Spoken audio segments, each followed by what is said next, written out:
70 টাকায় খরচে 120 কিলোমিটার চলবে এমন আজব গাড়ি তৈরি করেছে গাজীপুরে টুটুল হোসেন। টুটুল হোসেনের বাড়ি গাজীপুর জেলার কালিয়াকৈর উপজেলার লতিফপুর এলাকায়। তিনি দীর্ঘদিন ধরে প্রবাস জীবনে কাজ করেছেন। গত কয়েক মাস আগে দেশে এসে তিনি একটি গাড়ি তৈরি কাজ শুরু করেন। এই গাড়িটি তৈরি করতে তার মাত্র 3 মাস সময় লেগেছে। এই গাড়িটির মালামাল তিনি ঢাকার চকবাজার ধুলাইখাল থেকে সংগ্রহ করেন। টুটুল হোসেন ছোট থেকেই অত্যন্ত মেধাবী ছিলেন। তিনি প্রবাসে যখন কাজ করেছেন তখন ওইখানকার চায়নাদের সাথে বেশ কিছু জিনিসের তিনি কাজ করেছেন এবং তাদের কাছ থেকে এই গাড়িটি নির্মাণের সাহস তৈরি করেছেন। তিনি দেশে এসেই তিনি গাড়িটি কাজ শুরু করেন। মাত্র 3,30,000 টাকায় এই গাড়িটি তৈরি করেছেন, যা দেখে স্থানীয় লোকজন অবাক হয়েছে।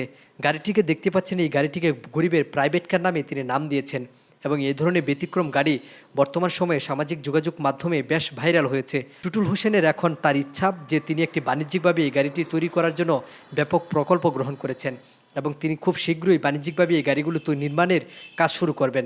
এই গাড়িটি ব্যাটারির সাহায্যে চলবে। এই গাড়িটিতে 6টি ব্যাটারি রয়েছে এবং মাত্র 5 থেকে 6 ঘন্টা চার্জে এই গাড়িটিকে প্রায় 120 কিলোমিটার চালানো সম্ভব। টুটুল হোসেনের এমন উদ্যোগ সকলকে স্বাগত জানিয়েছে এবং সকলেই বলছে যে টুটুল হোসেন যে গাড়িটি তৈরি করেছে এই গাড়িটি ব্যাটারি চালিত যে খোলা অটোগুলো রয়েছে একটি বিকল্প যান হিসেবে মহাসড়কে চলতে পারে। তাই টুটুল হোসেন মনে করেন এই গাড়িটিকে যদি সরকার অনুমোদন দেয় তাহলে তার এই গাড়িটি দেশে ব্যাপক এবং সারা জাগানোর একটি পরিবহন তৈরি করবেন তিনি।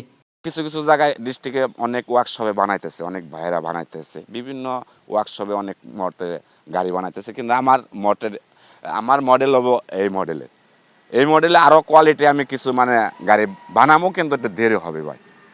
কিন্তু সাহস যোগাইছে আমার ছোটোকালের থেকে স্বপ্ন যে আমি বড় এতটা 60 লাখ 70 লাখ টাকা যদি গাড়ি নাও কানাই গরিব মানুষের জন্য, আমাদের সাধারণ মধ্যম পিওরের জন্য আমি অল্প বাজেটে গাড়ি তৈরি করাম। এটা অনুমতির জন্য আমি এখনও বর্তমানে কোনো কিছু দিই না, কিন্তু এটা আমার পার্সোনাল কাজের জন্য আমি বানাইছিলাম। কিন্তু আপনাদের জন্য কিছু সাংবাদিক ভাইদের, কিছু ইউটিউব ভাইদের জন্য আমার বর্তমানে এখন ব্যবসার প্রতিষ্ঠানে ইনভেস্ট করার জন্য যেতে, তো এখন তো আমার অনুমতি দরকার। এখানে আমার সময় লাগবে, অনেক কিছু মানে প্রতিষ্ঠান করে লাইছে অর্ধেক, মানে এখন মেশিনপত্র সামান টামান করার জন্য মানে অনুমতি আছে যে কোনো। আর কিন্তু অনুমতি তো আমার পার্টনার একটা, তার অনুমতি আছে রাজশাহী থেকে, ঠিক আছে, কিন্তু সিটি কর্পোরেশনের রাজশাহী থেকে সিটি কর্পোরেশনের ওয়ার্কশপের থেকে চলতেছে।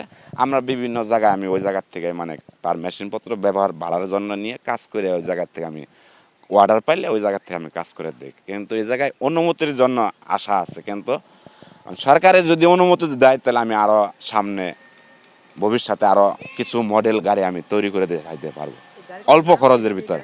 আমি ইন টোটাল খরচ ধরছি, আমি ভাই আমার খরচ গেছে প্রথম অবস্থায়, আমি কাস্টমার হিসাবের জন্য বানাই নাই, কিন্তু কাস্টমার হিসাবের জন্য 3,20,000 টাকা পড়বে।